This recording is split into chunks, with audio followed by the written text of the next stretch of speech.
कुछ पानी पिला दें। सुशांत राजपूत जी, डॉक्टर साहब ने अपनी बात बताई, डॉक्टर कुलदीप त्यागी सर ने अपनी बात बताई, भारद्वाज जी ने अपने तरीके से बताया।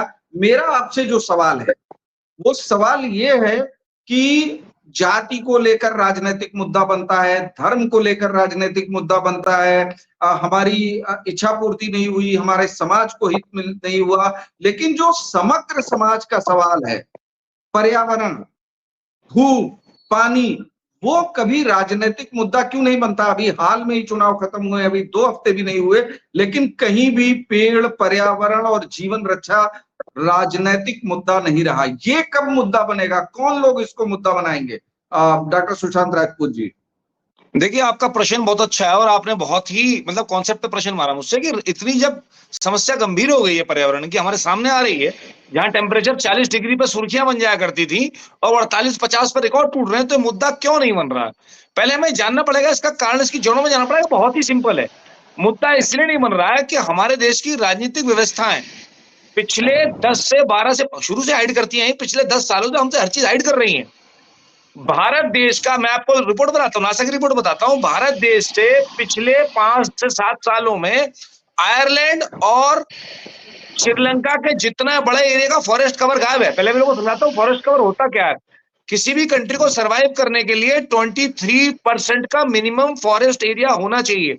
अगर पाकिस्तान के पास केवल ये 4% है, ओनली 4%, हमारे पास वो 21 के आसपास फॉरेस्ट कवर एरिया था। तो यानी अगर इससे हम नीचे डिप मारते हैं तो हमें सभी तरीके की समस्याओं का सामना करना पड़ेगा। तो आप ये देखिए, इतना अचानक से हमारा 7 से 8 फॉरेस्ट % एरिया गायब हो गया है, जिसकी सूचना आम आदमी को नहीं है। सूचना आम आदमी को इसलिए नहीं है कि हमारे देश के राजा बाबू ने सारे चैनलों को हाईजैक कर रखा है। ओजोन लेयर में छेद हो गया है। सन 80 में अमेरिका में ओजोन लेयर में छेद हुआ, ये पूरी दुनिया की हेडलाइन न्यूज थी। हमारी ओजोन लेयर में छेद हो चुका है और ये बात भी हमसे छुपाई जा रही है। सारे मीडिया चैनल हाईजैक है, सारी प्रिंट मीडिया हाईजैक है, सारी इलेक्ट्रॉनिक मीडिया हाईजैक है। इस माध्यम से आम जनता को ये पता ही नहीं चल रहा है कि हमारे पर्यावरण का चरण हो चुका है। आम आदमी को चौड़े चौड़े हाईवे देके उत्तराखंड के, हिमाचल के सारे जंगल काट के टूरिस्ट स्पॉट दे दिया गया। वो उसी को आजादी समझता है। एक कॉर्पोरेट सेक्टर में काम करने वाले, सरकारी नौकरी में काम करने वाले, मेरी उम्र के जितने, इनके लिए आजादी सिर्फ गर्मियों की महीने की छुट्टी में शिमला तक जाना और वापस आना, 3 दिन होटल में रहना है। इनके लिए विकास का मकसद केवल शेयर मार्केट का विकास है, क्योंकि इनके पैसे वहां लगे हुए हैं। इनके लिए विकास का मकसद केवल हिल स्टेशन पर जाना, 20,000 का बिल पे करने की कैपेसिटी होना और बच्चों को वापस ले आना है। तो इस देश का उद्धार कभी नहीं हो सकता। मैं बहुत कड़वी बात कहूंगा आपसे, अगर आप देश को बताना चाहते हैं, अभी सर ने कहा कि मुजफ्फरनगर का उदाहरण देते हुए कोर्ट के कि आंदोलन करना पड़ेगा। मैं आपको बताना चाह रहा हूं कि स्थिति इतनी गंभीर हो चुकी है कि आंदोलन से काम नहीं चलने वाला है। अब तो क्रांति करनी पड़ेगी इस धरती और देश को और बचाना है। तो दुनिया के सारे इकारी, शिकारी, भिखारी, अंडरवर्ल्ड डॉनों को ठेके देके उनसे पैसे लेके इलेक्शन जीते गए हैं और उन्हें अंधा ठेका दिया गया। जंगल, ये डीएफओ, ये मंत्री, ये भालू, भेड़, बकरी, तेंदुआ, मगरमच्छ, जो रोज जानवरों को मांस खा रहे हो जंगल में बैठ के।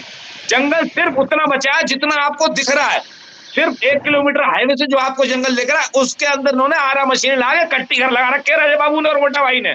सारी की सारी लकड़ियां काटी जा रही हैं, सारे के सारे जानवर मारे जा रहे हैं, एक पक्षी नहीं छोड़ा है, एक पौधा नहीं छोड़ा, सारा इकोलॉजिकल बैलेंस डिस्टर्ब कर दिया गया है। जब तक आप इस इकोलॉजिकल बैलेंस को संभालेंगे नहीं, और मैं फिर जड़ों में जाता हूं, इसकी जड़ है पढ़ाई।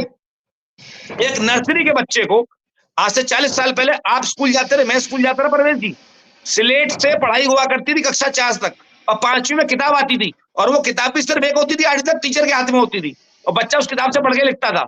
एक बच्चे की शिक्षा पूरी करने के लिए नर्सरी से लेके और हाई स्कूल तक कम से कम वो 50 पेड़ काट डालता है जिनसे किताबें बनती हैं। मुझे बताइए, कक्षा 1 से कक्षा 8 तक कौन सी किताब की जरूरत है?